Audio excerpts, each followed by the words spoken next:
반갑습니다. 조성실 목사입니다. 요즘 메타버스에 대한 이야기를 많이 들으셨을 겁니다. 하지만 사실 우리는 이미 오래전부터 메타버스를 경험해 왔습니다. 제페토 이전에 싸이월드가 있었고, 또 로지라는 사이버 인물 이전에 사이버 가수 아담이 있었습니다. 15년 전에 광풍처럼 나타났다가 지금은 시들해진 세컨드 라이프라는 플랫폼에서도 사람들은 모여서 온라인 교회를 짓고 그곳에서 예배를 드렸습니다. 그런데 최근 메타버스가 갑자기 급부상하는 이유가 뭘까? 코로나 시대에 매력적인 대안이 될 수 있기 때문이라 생각할 수 있지만, 제가 바라보는 현상의 본질은 조금 다릅니다. 요즘 메타버스가 정말 인기 있는 이유는 바로 이 메타버스에 돈이 모이기 때문입니다.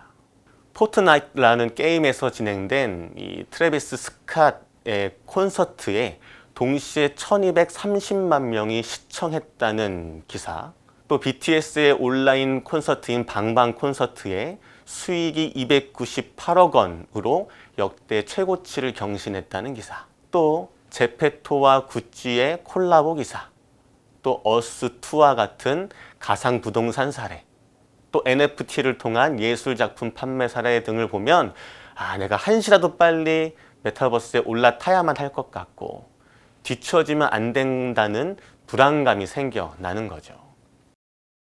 이러한 상황 속에서 이윤을 추구하는 기업이나 또 자본은 이러한 메타버스에 대해서 이해하고 또 공격적인 투자를 위한 전략이 필요할 것입니다. 하지만 여러분, 과연 교회도 그럴까요?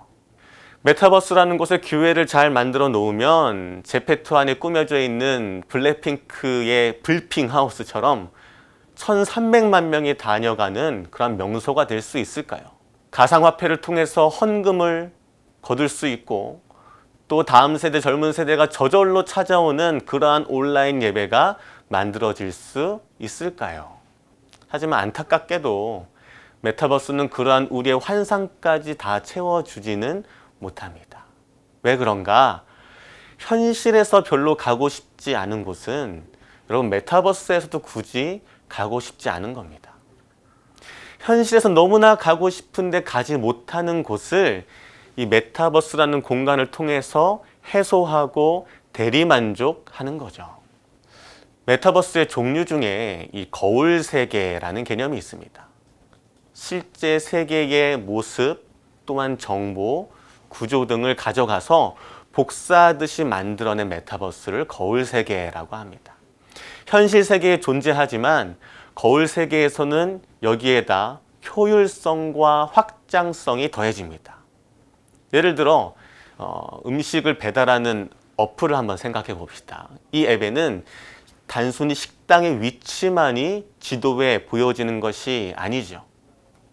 거울 세계로 만들어진 이 지도 위에는 식당의 위치뿐만 아니라 그 식당의 메뉴, 또 별점, 고객 후기 등이 다양하게 올라오면서 이 식당에 대한 정보가 확장되기 시작합니다. 고객들은 효율적으로 그 정보를 파악하고 매우 손쉽게 버튼 몇 번 눌러서 식당에 접속할 수 있습니다. 이 같은 이치로 교회가 정말 메타버스의 시대를 준비하고자 한다면 먼저 현실 세계에서의 교회를 돌아봐야 합니다. 특히 MZ세대를 위한 메타버스 교회를 우리가 준비하고자 한다면 현실에서의 교회가 과연 이 MZ세대들에게 가고 싶은 곳인지를 스스로 자문해 봐야 한다는 것입니다. 현실 세계에서의 교회가 MZ세대에게 어떠한 평가를 받고 있는지를 파악해야 합니다. 예를 들어서 교회의 메뉴, 또 별점, 후기와 같은 것들이 형편이 없다면 그 교회는 현실 세계이든 메타버스이든 더 이상 사람들의 발길이 이어지지 못하게 될 것이기 때문입니다. 글로벌 컨설팅 기업인 PwC에서는 2019년에 50조 원이었던 이 메타버스의 시장 규모가 2030년이 되면 약 1700조 원으로 성장할 것이라고 예측을 합니다. 이처럼 분명히 메타버스는 10년 내에 다가올 미래입니다. 하지만 여러분, 모든 기술이 그렇듯이 이 기술 완성도가 어느 정도 궤도에 오르고 나면 사람들은 그 기술 자체에 대한 인식은 약해지기 시작합니다.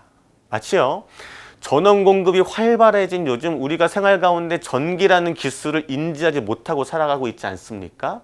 그것과 마찬가지라는 겁니다. 메타버스 역시 어느 날 그렇게 우리 곁에 다가올 것입니다. 우리가 미처 인지하지 못하는 사이에 우리의 삶 구석구석에 녹아들 거고요.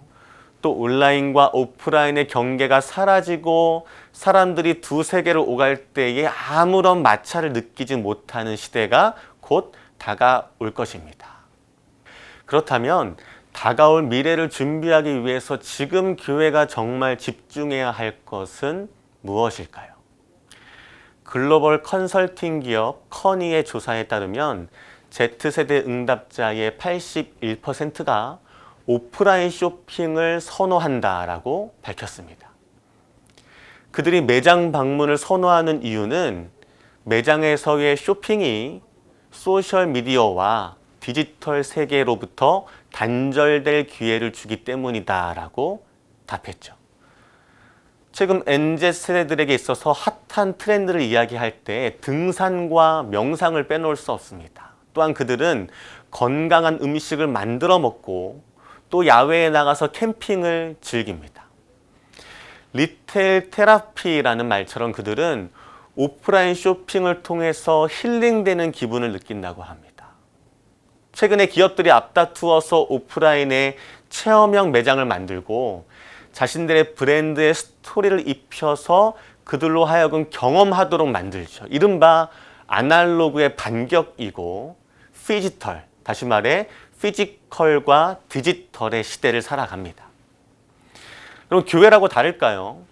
모케데이터 연구소의 2021년 7월 통계에 따르면 온라인 문화에 익숙한 청소년임에도 불구하고 온라인 예배보다 현장 예배에 더 만족하는 것으로 나타났습니다. 학생들은 줌으로 진행되는 원격 수업에 피로감을 느끼며 줌 피로증을 호소하곤 합니다. 디지털 문화의 세례를 받고 태어난 MZ세대가 오히려 오감을 통해서 직접 체험하고 경험하기를 원한다는 거죠. 소비재가 아닌 경험재를 선호한다라는 겁니다. 최근에 연남동 또 성수동과 같은 이른바 핫플레스를 한번 가보십시오. 여의도에 들어선 더 현대 사운드 포레스트나 아니면 도산공원의 젠틀몬스터 하우스 도산 같은 곳을 가봐도 마찬가지입니다. 교회에서 만나기 힘든 MZ세대가 가득합니다. 이쯤 되면 우리의 머릿속이 더욱 명확해집니다. 아, 코로나 때문에 교회를 안 오는 것이 아니구나. 올 이유가 없으니 교회에 안 오는 것이다. MZ세대는 온라인에서 정보를 교류하고 또 오프라인에서 체험하고 그 경험과 느낌을 다시 온라인에 기록하는, 즉 라이프 로깅을 하며 살아갑니다. 그들은 이처럼 하이브리드 여정 속을 살아가고 또 온라인과 오프라인의 전환이 디지털 네이티브답게 아주 매끄럽습니다. 그렇다면 이들에게 복음을 전하기 위해 교회는 무엇을 해야 할까요? 교회는 옴니채널, 이 옴니채널 위에 복음을 올려 놓아야 합니다. 이 옴니채널은 단순히 다양한 채널을 통해 효율성을 추구하는 그러한 멀티채널이 아닙니다. 온라인과 오프라인을 넘어서 어느 공간에서도 성도들이 또 다음 세대들이 교회의 본질을 경험하고 느낄 수 있도록 채널 간의 유기적인 연결을 만들기 위해서 노력해야 합니다. 나아가서 교회는 이 변화하는 시대를 이해하고 그 시대를 살아가는 세대에 대해 깊은 관심을 가져야 할 것입니다. 예수님께서는 육신을 입고 이 땅에 오셨지요.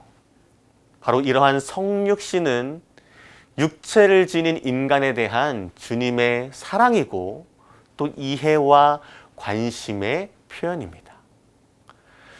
우리에게 부어주신 구원의 은총은 우리의 육체의 부활을 포함합니다. 주님의 몸된 교회는 이 기쁜 소식을 땅끝까지 전해야 합니다. 여러분, 우리에게 땅끝은 어디일까요? 우리 인간의 영혼, 그리고 육체, 또 우리의 현실, 그리고 우리가 마주하게 될 메타버스가 모두 우리가 복음을 전해야 할 땅끝입니다.